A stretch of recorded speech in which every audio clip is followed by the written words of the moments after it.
Secretary overseas Pakistanis मंजूर काकड़ का कायमा कमेटी समंदर पर पाकिस्तानी के इजलास में इंकशाफ।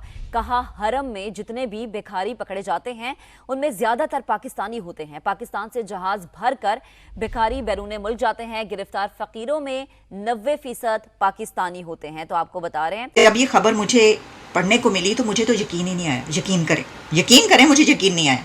This is unbelievable. मैंने कहा ये हाल भी होना था, ये वक्त भी हम पर आना था कि हमें ये खबर अब पूरी दुनिया में इंटरनेशनल मीडिया और नेशनल मीडिया पर ये पब्लिश हो रही है खबर और टेलीकास्ट की जा रही है, नशर हो रही है। ये हमें सुनने को मिलना था। हमें अब पूरी दुनिया से ये ताने भी सुनने को मिल रहे हैं कि पाकिस्तान वो मुल्क है कि जहाँ से भिखारी, अच्छा ये आप अगर भिखारी समझ रहे हैं कि जो कशकोल लेके IMF के सामने मारे मारे फिरते हैं, नहीं, ये हमारा मुल्क है और ये हमारा माइंडसेट है जिसका कुछ भी नहीं हो सकता। लोग मर रहे हैं, सुसाइड कर रहे हैं, माल न्यूट्रिशन। आप सोचे ना, माल न्यूट्रिशन वाला तो और भी गंदी हालत। तो मैं समझता हूँ कि मौत से बदतर तो माल न्यूट्रिशन है। अधमरे से आप हो जाते हो और वो भी बच्चे। तो वो चीज कितनी बुरी है और उस चीज को सेट नहीं किया जा सकता। एक बार माल न्यूट्रिशन आपकी बॉडी में सेट हो गया, हाँ, आपकी बॉडी को खुराक दे दे के, ठीक है, आपकी जिंदगी लंबी हो जाएगी। लेकिन वो जो डेफिशिएंसी या जो डिफेक्टिवनेस आपकी नेचुरली ऊपर कुदरती आ जाता है ना, वो आपका नहीं जाता जिंदगी भर। हम बाकायदा हमारे पाकिस्तान के भिखारी बिगर्स मिडिल ईस्ट में जाते हैं और वहां पे बाकी जगह तो छोड़ दें कि वहां पे मांगते हैं। बाकायदा सर बैतुल्ला और हरम शरीफ के अंदर बाकायदा मांगते हैं लोगों से। ये मैंने बहुत सारे लोगों से सुना। और साजिद तारड़ साहब अमेरिकन नेशनल है, लेकिन पाकिस्तानी अमेरिकन नेशनल है। उन्होंने कहा कि जी मैं उम्रे पे गया था तो मुझे 2-3 लोगों ने इस तरह का चूना लगाया, लेकिन उसके बाद मुझे समझ आई कि यार ये तो प्रोफेशनल लोग हैं, ये तो यही काम कर रहे हैं। यही दोस्तों, पाकिस्तान ब्रेकिंग न्यूज चैनल में आप सभी का हार्दिक स्वागत। अब पाकिस्तान के भिखारियों ने भी पाकिस्तान छोड़ना शुरू कर दिया है, जहां पर सऊदी अरेबिया और इराक ने पाकिस्तान को वार्निंग दे दी है, क्योंकि जितने भी भिखारी आज इन मिडिल ईस्ट कंट्रीज में पकड़े जा रहे हैं वो 90% पाकिस्तान ओरिजिन के हैं। और भिखारी शिपों में भर भर कर इलीगली सभी मिडिल ईस्ट कंट्रीज में एंटर करते हैं। वहीं पर इन मिडिल ईस्ट कंट्रीज ने भी अब इन सभी को डिपोर्ट करना शुरू कर दिया है, क्योंकि इनकी हरकतें इतनी बुरी है कि वो वहाँ पर जाकर कोई काम नहीं करते, बल्कि वो वहाँ पर जाकर क्रिमिनल एक्टिविटीज़ और चोरियाँ करते हैं। और इसलिए अब सभी मिडिल ईस्ट कंट्रियों ने पाकिस्तान के जितने भी भिखारीज हैं उनको आइडेंटिफाई कर कर डिपोर्ट करना शुरू कर दिया है। और इसके बारे में एक पाकिस्तान के मंत्री ने भी अपने संसद में सरेआम खड़े होकर कहा कि जितने भी इलीगल बेगर्स पाकिस्तान छोड़ रहे हैं उन सभी को पाकिस्तान फिर से भेजा जा रहा है, जहां पर जितने भी एजेंट्स जो कि पाकिस्तान में है वो इलीगली इनको फ्रॉड करके दूसरे कंट्रीज में भेजते हैं और फिर इनको वहाँ पर ही ऐसे ही लाचार छोड़ देते हैं। और ऐसे ही लाचार देखकर वो वहाँ पर क्रिमिनल एक्टिविटीज़ नहीं तो भीख मांगना शुरू करते हैं। और वहीं पर इन सभी से तंग आकर अब सभी देशों ने इन सभी बेगर्स की कंप्लेंट पाकिस्तान से कर दी। तो क्या पाकिस्तान में इतनी बुरी हालत हो गई है कि भिखारियों को पाकिस्तान छोड़ना पड़ रहा है? ऐसे ही वीडियो को अंतिम तक देखते रहिए, लाइक कीजिए, शेयर कीजिए और सब्सक्राइब कीजिए हमारे चैनल को और बेल आइकन दबाना बिल्कुल भी ना भूले। और आपकी जो भी राय हो उसे कमेंट बॉक्स में ज़रूर दें। धन्यवाद। पाकिस्तान के भिखारियों ने जो बैरियर्स ब्रेक किए हैं, दुनिया की तारीख में शायद ही किसी कंट्री के भिखारियों ने ये बैरियर्स ब्रेक किए हों। और ख़बर ये है कि सऊदी अरेबिया और इराक के एम्बेसडर्स ने पाकिस्तान की अथॉरिटीज़ से ये कंप्लेन की है कि पाकिस्तान से भिखारियों के जहाज़ भर भर के उनके मुल्कों में जा रहे हैं और वहाँ पर जाकर उनकी गिरफ्तारियाँ होती हैं। सबसे ज़्यादा जो भिखारी गिरफ़्तार होते हैं, सबसे ज़्यादा जो लोग गिरफ़्तार होते हैं उसमें पाकिस्तान के भिखारी हैं और उनकी जेलों में सहूलियात कम पड़ गई हैं। जब ये खबर मुझे पढ़ने को मिली तो मुझे तो यकीन ही नहीं आया। यकीन करें, मुझे यकीन नहीं आया। This is unbelievable. मैंने कहा ये हाल भी होना था, ये वक्त भी हम पर आना था कि हमें ये खबर अब पूरी दुनिया में इंटरनेशनल मीडिया और नेशनल मीडिया पर ये पब्लिश हो रही है खबर और टेलीकास्ट की जा रही है, नशर हो रही है। ये हमें सुनने को मिलना था।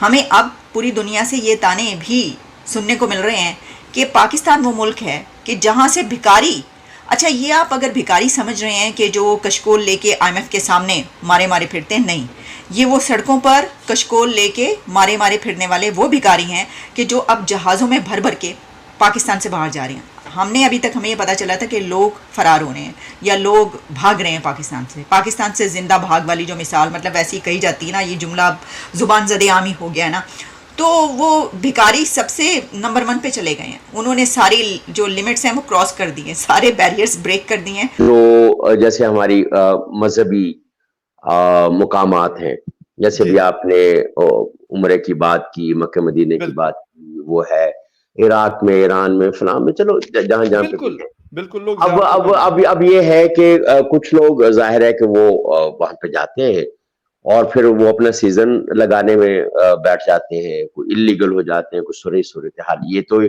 काफी वक्त से इस तरह की रिपोर्ट्स आती हैं और हमें अभी तक मेरा नहीं ख्याल कि शायद हमने कोई बहुत ज्यादा प्रोएक्टिव इसके ऊपर कोई क्रैक डाउन किया हो या कि हमने इसको कोई मॉनिटर किया हो। एक बात तो ये है। दूसरी, मिडल ईस्ट के अंदर खास तौर पे या इवन सऊदिया या दूसरे जो अरब ममालिक हैं, वहां पर ये जो हमारे एजेंट हैं, जिनको वैसे अल्लाह की कसम इन एजेंटों को तो इनके कुछ सख्त किस्म का इनके साथ सलूक होना चाहिए।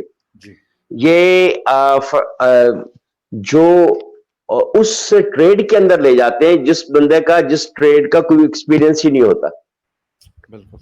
अब वो फर्ज करें मैं इलेक्ट्रिशियन के तौर पे जा रहा हूं, मुझे बल्ब उतारना लगाना नहीं आता, तो मुझे यार कौन इलेक्ट्रिशियन के तौर पे रखेगा यार। और वो जब कहते हैं हाँ जी ये, तो वो कहते हैं हाँ जी सर बल्ब ये उतरता भी है और इसको लगाते भी हैं। तो अब एक तो ये है। अब प्लम्बर्स जो हैं, अब फर्ज करो अगर उसको प्लम्बिंग का काम 19-20 आता है, वहां पे चाहिए 100%, तो आप उसको कौन नौकरी देगा वहां पे? चला तो गया है, अब वो क्या है, वो फिर एजेंट या उसके दूसरे लोग से कहीं चल तो इधर को हो जा, तो दाएं हो जा, तो बाएं हो जा, अभी कुछ होता है, या फिर उसको छोड़ देंगे लावारिस। ये हमारा मुल्क है और ये हमारा माइंडसेट है जिसका कुछ भी नहीं हो सकता। लोग मर रहे हैं, सुसाइड कर रहे हैं, माल न्यूट्रिशन। आप सोचे ना, माल न्यूट्रिशन वाला तो और भी गंदी हालत। तो मैं समझता हूँ कि मौत से बदतर तो माल न्यूट्रिशन है। अधमरे से आप हो जाते हो और वो भी बच्चे। तो वो चीज कितनी बुरी है और उस चीज को सेट नहीं किया जा सकता। एक बार माल न्यूट्रिशन आपकी बॉडी में सेट हो गया, हाँ, आपकी बॉडी को खुराक दे दे के, ठीक है, आपकी जिंदगी लंबी हो जाएगी। लेकिन वो जो डेफिशिएंसी या जो डिफेक्टिवनेस आपकी नेचुरली ऊपर कुदरती आ जाता है ना, वो आपका नहीं जाता जिंदगी भर। साफ पीने का पानी नहीं है, जबकि सबसे ज्यादा पानी हमारे पास आता है। हमारी जरूरत से ज्यादा पानी हमारे पास छोड़ा जाता है। हमने कल ही डिस्कस किया इंडिया वाटर सिटी में।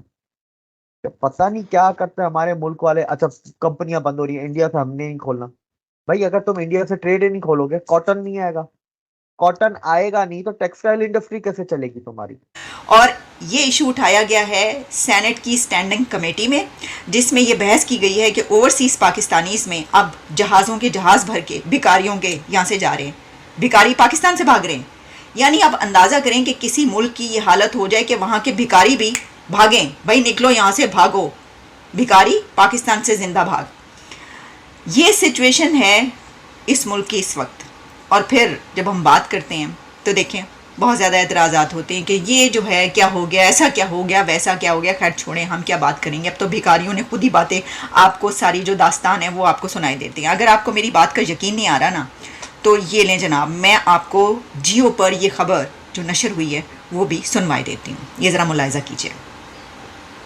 और अहम खबर ये भी है कि सेनेट कायमा कमेटी ओवरसीज पाकिस्तानियों के इजलास में सेक्रेटरी वजारत ओवरसीज पाकिस्तानीज ने इंकशाफात किए हैं। उन्होंने तरक्की नहीं कर सकता क्योंकि यहाँ फौज नमाल है। फौज को दो ही काम आते हैं, या गोली मार दो या गोली खा लो। इसमें मैं मोदी जी का एक बयान है। हम कहते हैं मोदी जो है वो चाय बेचने वाला है। वो चाय बेचने वाले ने वो काम दिखाया जो यहाँ मिलों वालों ने नहीं दिखाया। हमारा मुल्क जो है ना, इसमें जिस तरह सरसब्ज है ना, इसमें टैलेंट भी बहुत ज़्यादा है। मुल्क टूट चुका है। ये सिर्फ एक खौफ की फ़ज़ा है, लोग नहीं बोलते। मुल्क टूट चुका है, मुल्क के पल्ले कख नहीं है। ये मेरी आज ये नोट कर लें कभी KPK से शुरू होगी तहरीक, जब भी हो, साल बाद हो, 6 माह बाद, उसके बाद उसको बलूचिस्तान शामिल तो होगा। चल रही है बलूचिस्तान। हाँ, उसके बाद ये सिंध शामिल होगा, ये पंजाब अलहदा एक छोटा सा रह जाएगा। कर सकते हैं, कर पाएंगे हम मुकाबला कर पाएंगे सर? किस तरह से? बातों से? हमारे साथ हमारा अल्लाह है।